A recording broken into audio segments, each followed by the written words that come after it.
Originally, the pharaohs were multiple kingdoms. They weren't one kingdom, there were multiple pharaohs, multiple kingdoms along the river, okay? And there were maybe 14 of these kingdoms.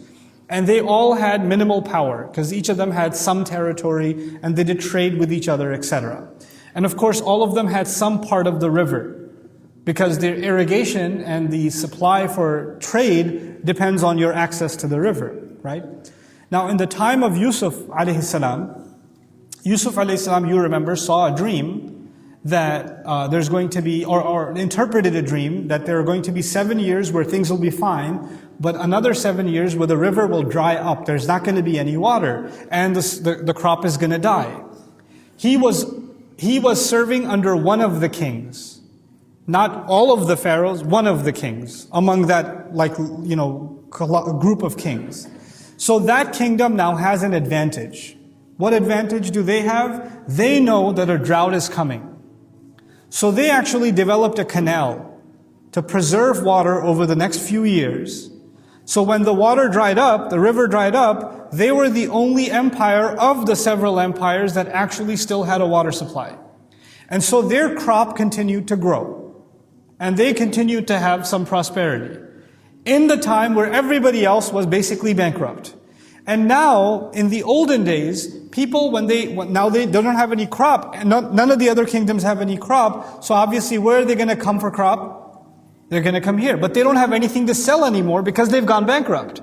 And so in the olden days, the way you got food or commodities was actually by giving away yourself or your children into slavery, or giving up part of your land. Actually, in traditions, when the family is going to be given a year's worth of rice, they have to give their child away, and they're going to serve in the field in somebody else's farm. Like giving away family or people as slaves was actually a common economic practice.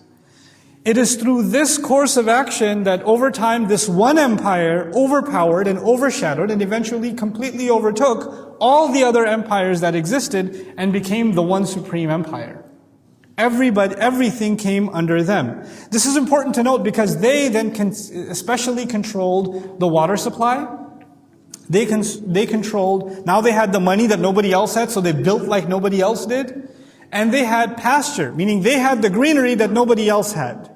Now with that in mind, if you look at these ayat, are you more intense a creation, or is the sky? First of all, is referring to the human beings. Are you more powerful? Are you harder to create than the sky was? He's the one who built the sky. In other words, how dare you question resurrection when Allah has that power? But from the other point of view, are you better at creating whatever you've created? And you Quraysh are like the pharaohs, but you are nothing compared to the pharaohs in construction. As a matter of fact, the construction of the pharaohs is so impressive that it's still today on the dollar bill, right? It's timeless. It's the symbol of stable empire, and I refer to this over and over. Greek columns, Persian columns, different societies, ancient society, even the columns that are built in some of the government offices in DC, their inspiration is actually the columns of the Egyptians. The architectural inspiration is actually the Egyptian columns that were built in ancient times. And Allah then is almost referring to that and saying, are you better at creating things? Or is the sky a more marvelous creation than that? Under its canopy, you built all of these things. He's the one who built the sky. Banaha. And the word bana, as opposed to khalaqa, is actually a good reference. He built it. He constructed it. So the notion of construction is being highlighted anyway in the wording of the ayah. رَفَعَ سَمْكَهَا فَسَوَّاهَا. He elevated its roof. And by the way, the columns were inhumanely high. Like they were unusually high. Nowadays when you go to a fancy home, it's like high ceiling, it just gives you this grand view, grand feeling, right? Or if you look at some of the interesting architecture, like one of my favorite places to architecturally, interiors is like Grand Central Station in New York, right? You look up and they've created this like skyscape and it's really high ceiling, etc. Right? If you visit ancient palaces and things, they made enormously high ceilings. And oftentimes when they would have high ceilings, they would actually draw on them stars or constellations or clouds to give the feeling as though we have built a sky of our own. We've built a sky of our own, right? So that's this fascination of human beings of building their own sky. And so that's being built upon here in the language used by Allah. رَفَعَ سَمْكَهَا فَسَوَّاهَا. Samk in Arabic, الْقَامَةُ وَالْعُلُو. Something that stands tall and something that's very high. وَالتَّسْوِيَةَ فِي اللُّغَةِ اسْتِقَامَة وَاعْتِدَال وَاتِّزَان. And evening it out in Arabic, the word taswiya actually means something that stands tall, something that's stable. In other words, it's the higher up you build a ceiling, the more unstable it gets, the more support columns and beams it needs. You know, if you have something that's very large and it's standing free, you need more columns to hold it up. It can't just, because it'll cave in on the middle. Right? Because it's so much freestanding. So he says he made it balanced, evened, and it doesn't shift. The sky doesn't shift. The elevation of the sky doesn't shift. You know, some people look at this ayah, and I should mention that. Some people look at this ayah and say, look, Allah says He built the sky. But the sky, meaning space, is empty vacuum. It's not built, it's just nothingness. So what's He talking about? This is where we have to understand the Quran is not a science textbook. The Quran is remarkable language. It's remarkable language. You know, the language of people is different from the language of science. There are two different worlds. If you're really interested in the language of science, which means you enjoy reading a biology textbook, then you're not a normal person. I mean, you're going to do well in school, but you're not a normal person. Thank God we don't speak in scientific language when we speak with each other. Right? When you say to somebody, when somebody's making fun of somebody and say, man, he got burned. Scientifically, no. You understand? But everybody gets it. You got burned. Somebody says, you tore him to pieces. Somebody call the police. You know, or, you know, some grandpa says, my grandkids stole my heart. Grandpa? I'm coming over right now. You know, like, they didn't steal your heart. Or man, that guy has a heart of stone. These phrases that are unscientific, clearly, we use all the time. We use these things all the time. The language of science is highly literal. Everything is literally precisely what it is. But the language of humanity is not. It actually draws on images. Like for example, when a husband says to the wife, I've done everything for you. Everything? Because everything is a lot of things, you know? Or I've given you everything. So the idea is that when people speak, like for example, man, how beautiful does it look, the sun sinking into the ocean. When you're on the west coast of the United States, you see sunset. You know, in Southern California, you see the sunset, and you see, how beautiful does the sun look sinking into the ocean. Well, technically, it's not sinking into the ocean. It's actually just the illusion. Oh, dummy. It's sinking into the ocean. Quran will say that. Dhul Qarnayn went to a place where the sun was drowning in murky water. And people were like, oh, that's scientifically inaccurate because you can't drown the sun in water. What are you talking about? When a human being sees that, that's a poetic, beautiful image of the sun drowning in water. That's all it's talking about. It's not, what is the Quran supposed to do? Tell you how many millions of miles away the sun is? And that this is an optical illusion? What, would you read that? You punch people in the face who talk like that when you hang out with them. We don't talk like science. We talk in normal language. This is normal language. Look at the grand creation of God, the sky, compared to yours. You try to build a roof that, by the way, ceilings especially, they crack easily. They crack easily. This is why Allah says, do you see a crack in the sky? That's not to say, well, it's empty space. Obviously, it's not going to have a crack. No. Allah is comparing. Look at your inability to create a view that Allah has created. What a flawless view God has created over you. And so our obsession with science has actually made us impose a scientific way of thinking even about the Quran, which is unfair to the book. It's unfair to the book. And it's unrealistic, it's inaccurate.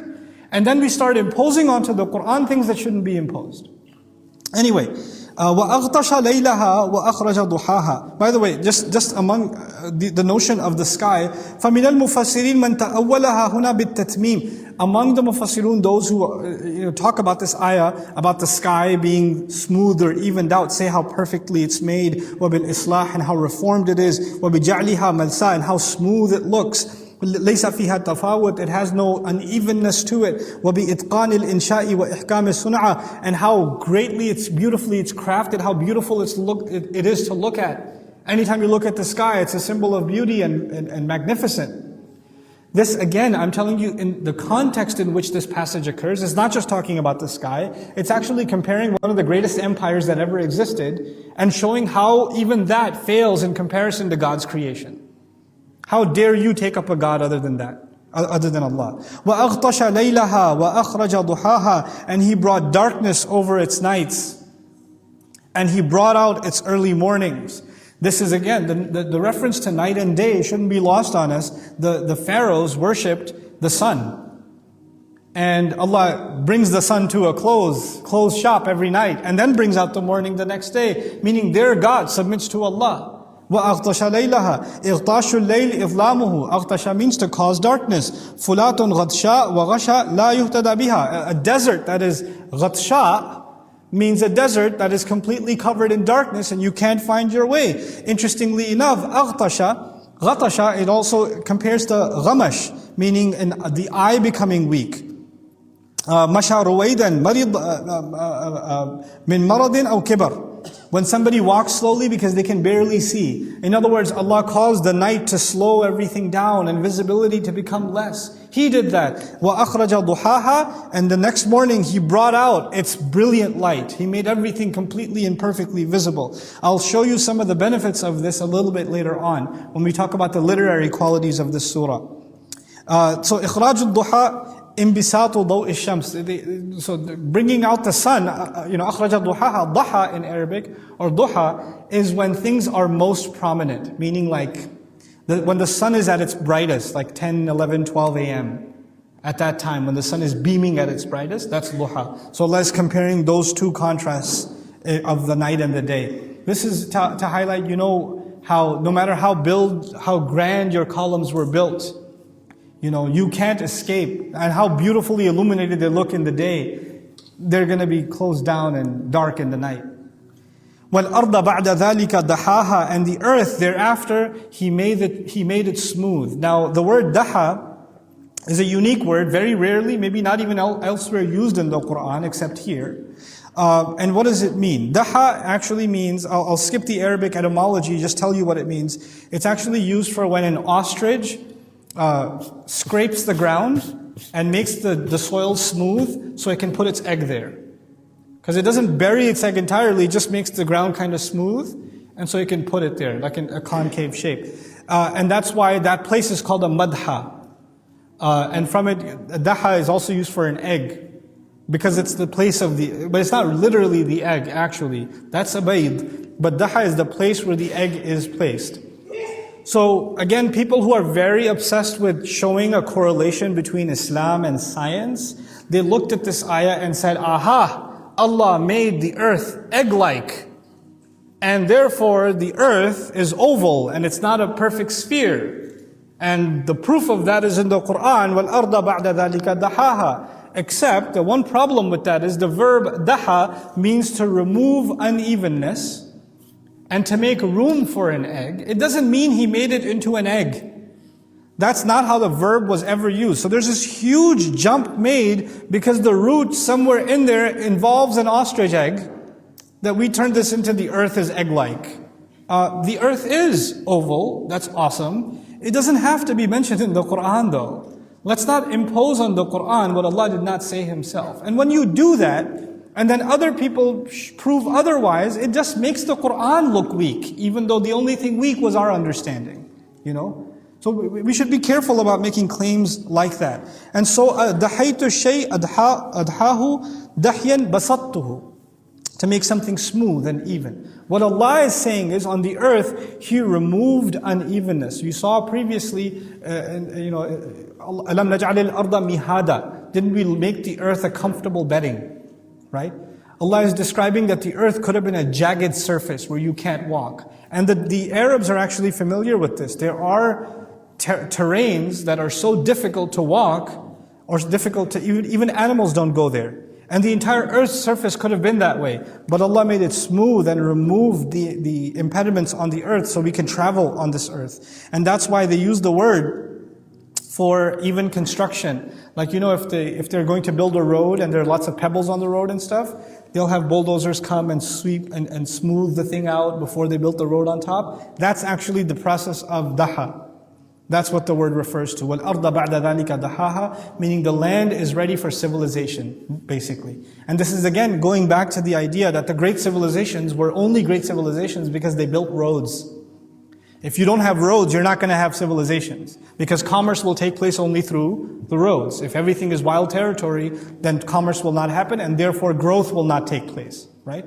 One of the greatest assets of the United States is our incredible highway system, right? It's a remarkable roadway system that connects all of the states together and allows for the kind of commerce that happens across the states, right? And so the countries in which the roadways, one, aren't safe, two, aren't well built, right? It affects economy. It affects everything, So when he says, وَالْأَرْضَ بَعْدَ ذَلِكَ دَحَاهَا, he basically, almost like he's saying, he made the world, for a world possible to travel by making it smooth.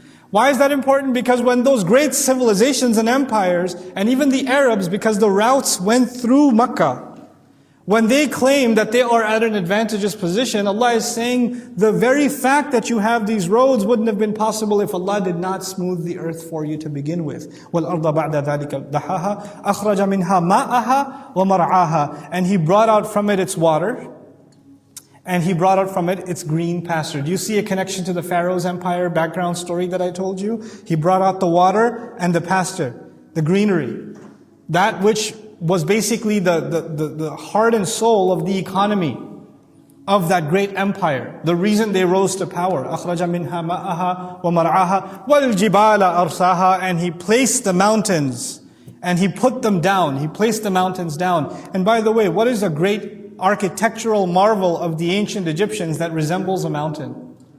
The pyramids. And He says, what are your pyramids compared to my mountains? وَالْجِبَالَ أَرْسَاهَا, and He didn't make one, He has plenty. وَالْجِبَالَ أَرْسَاهَا, and He put those there, مَتَاعًا لَكُمْ, and He put all of that in place as a thing for all of you to enjoy, for all of you to take advantage of. But not just you, your animals too. وَلِأَنْعَامِكُمْ. And I'd like you to understand here, when Allah says you and your animals, it's significant. Why is it mentioning you and your animals? Everything Allah mentioned so far, from the sky, if we go back, the sky, then the night and day, then the earth being smooth, then water and pasture, and now finally the mountains. All of this is things for we and our animals to enjoy. Some animals, their pasture, what they eat, what they graze on, what they feed on, is only found in the mountains. It's only found in the mountains. Some minerals, some resources, some construction materials that we need are only found in the mountains. If the night and day weren't the succession that they are, agriculture would stop. If the water didn't come out of the earth the way it does, we wouldn't have the rivers and the waterways that are necessary for crop to exist. So this entire system was put in place for Allah Azza wa Jalla to facilitate life on this earth. But now the significance of you and your animals. Of course, especially in ancient society and even today, without animals, human beings can't survive. We are actually dependent on animals. Not just for food, but for skin and for skin, but for the agricultural value that they have around the world. Without them, without animals, we don't survive in this world. It doesn't happen. But the other thing is, when He puts us together, we are masters over our animals. Listen to this carefully. We are masters over our sheep and our goats and our cows and our horses. They do our work. They exhaust themselves for us. And when they are no good anymore, what do we do with them? We slaughter them and take their meat and their skin or whatever, and we just get rid of them. Right? That's what we do. And our animals are literally domesticated, musakhar, humbled, mudallal. They have been humiliated and domesticated. They live in the housing we give them. They eat what we feed them. They have no independence. They are literally enslaved to our service. That's what these animals are. Enslaved to our service and loyal to their masters. They listen to the farmer yell and scream. And they stop and they move. They get whipped. They get pulled. They get their reins pulled. This is what the animals are. And then Allah puts them and us in the same sentence. مَتَاعًا لَكُمْ وَلِأَنْعَامِكُمْ, as if to say, what your animals are to you, you are to me. You are to me no different than your cattle. I feed you like I feed them. This is actually a humility check from Allah. Just previously, Allah mentioned one of the most arrogant human beings that ever lived that looked at other people like animals. Remember, فَحَشَرَ فَنَادَى? Now Allah is putting us all in check. You're all mahshur to me. You're all provided for like animals are provided for. This is actually a running theme in Meccan Quran. Look at your animals and then think about who Allah is to you. You are Rabb over your animal, Allah is Rabb over you. This is the mentality, subhanallah. And the way the animal never disobeys you. And what do you do with your animal when he disobeys you? And what should Allah do when you disobey him? You know? So مَتَاعًا لَكُمْ وَلِأَنْعَامِكُمْ. A utility and a means to enjoy for you and for your animals. Mata' can be used for food. It can also be used for something to enjoy. And mata' by its definition can also be something that is temporary. Mut'a is temporary enjoyment. So something that you have for a while, but it's not going to last forever. And why isn't it going to last forever? Let's transition from there to فَإِذَا جَاءَتِ الطَّامَّةُ الْكُبْرَى. This is now, we're nearing the end of the surah. This is the 5th section of the surah in my count. When finally الطَّامَّةُ الْكُبْرَى hits. What is الطَّامَّةُ الْكُبْرَى? Tam in Arabic, the verb طَمَّ الْبَحْرُ أي طَغَى وَفَاضَ وَغَلَبَ. Tamma in Arabic is when the ocean has a tsunami. That's tam. A great calamity, a massive disturbance that destroys. Allah says, فَإِذَا جَاءَتِ الطَّامَّةُ الْكُبْرَى, meaning when the calamity that is going to wreck everything arrives. The greatest calamity that's ever happened and the greatest disturbance that's ever happened arrives. By the way, when water comes out like that, what happens to animals? What do? You actually see animals run way before the water even comes. They can sense the shivering of the earth. The words right before were an'amikum, cattle that take it easy. From nu'uma, soft movement. But now a tamma is coming. All of a sudden a disturbance is coming. فَإِذَا جَاءَتِ الطَّامَّةُ الْكُبْرَى. And that is the day, يَوْمَ يَتَذَكَّرُ الْإِنسَانُ. And by the way, إِذَا, I should have mentioned this. إِذَا in Arabic means all of a sudden. It doesn't just mean when. It means when all of a sudden this great calamity arrives. This is the mubaghata of Yawm al-Qiyamah, the suddenness of Yawm al-Qiyamah. يَوْمَ يَتَذَكَّرُ الْإِنسَانُ مَا سَعَى. The day on which every human being will thoroughly remember. Al-insan is so amazing. It means human being, but insan can also be argued to come from nisyan, meaning forgetfulness. So the actual word for human being in Arabic is close to forgetful creature. It's close to the meaning of forgetful creature. The day on which the forgetful creature will thoroughly remember, will have full memory. Ma sa'a. Ma sa'a is ma mawsula or ma masdariya. Let's not get into that discussion, but I'll just say it's more closer to ma masdariya, which means in simple English, the day on which a human being will thoroughly recall all of his efforts. Every effort that was made. What were you running for? What were you running towards? What was keeping you occupied? You know, every human being has priorities. All of you, every single one of us, including myself, have priorities on when we're going to wake up, when we're going to go sleep, and what's going to happen in between. Whether your priority is to finish season 3 and start season 4 on Netflix, whether your priority is to beat that video game and finish all of the side missions, or whether your priority is, work-related, business-related, deal-related, car-related, whether your priority is girl-related, guy-related, social media-related, hangout-related, am I going to get the tickets for that concert or what? Whatever it may be, there are priorities, things you run towards, things that are preoccupying you, things that are keeping you busy. Some of those are serious tasks. Some of those are just you running after entertainment or pleasure. Whatever they are, every one of them will be completely recalled. You're going to remember what it was that was keeping you occupied. There's a scene that takes place in the world every single day. A mother begs her son, "Beta, namaz ka time ho gaya, padh lo." Son, it's salat time, just pray. Salli. Hana waqt al-maghrib. It's time for prayer, just pray. Well, I don't have time right now, Mom. Just a couple minutes. Running towards something else, And then that day he'll remember, oh my God, what was I running towards? What efforts was I making? Where was I wasting all my efforts? الَّذِينَ ضَلَّ سَعْيُهُمْ فِي الْحَيَاةِ الدُّنْيَا. Those whose efforts were lost, completely put in vain, lost in stuff that's left behind in worldly life. وَهُمْ يَحْسَبُونَ أَنَّهُمْ يُحْسِنُونَ صُنْعًا. While at the same time they're delusional that they've done something awesome. They haven't. That day human beings will remember every effort that they made. Like Allah says, يَوْمَ يَبْعَثُهُمُ اللَّهُ جَمِيعًا فَيُنَبِّئُهُم بِمَا عَمِلُوا أَحْصَاهُ اللَّهُ وَنَسُوهُ. The day on which Allah will resurrect all of them all together, He will inform them very detailed. All the things that they used to do, that Allah recorded in its entirety and perfectly, while they had forgotten the stuff that they did. Literally Allah will say, you did this. You're like, really? I did that? I said that? No. You guys even do that now. Forget Yawm al-Qiyamah. Your mom will tell you, your dad will tell you, your friend will tell you, you know what you said to me the other day? You said this is like, no, I would never. I'm not that kind of person. I recorded it for you here. Wow, I can't believe I did that. There's going to be a lot of, I can't believe I said that. I can't believe I did that moments on Yawm al-Qiyamah. We do things that we forget. They're no big deal to us. We just move on. But that day, everything will be thoroughly recalled. May Allah Azza wa Jalla make us of those that are forgiven after remembering the efforts that we made. وَأَن لَيْسَ لِلْإِنسَانِ إِلَّا مَا سَعَى. Human beings will have nothing to their advantage on Judgment Day except what they ran towards. Literally what they ran towards.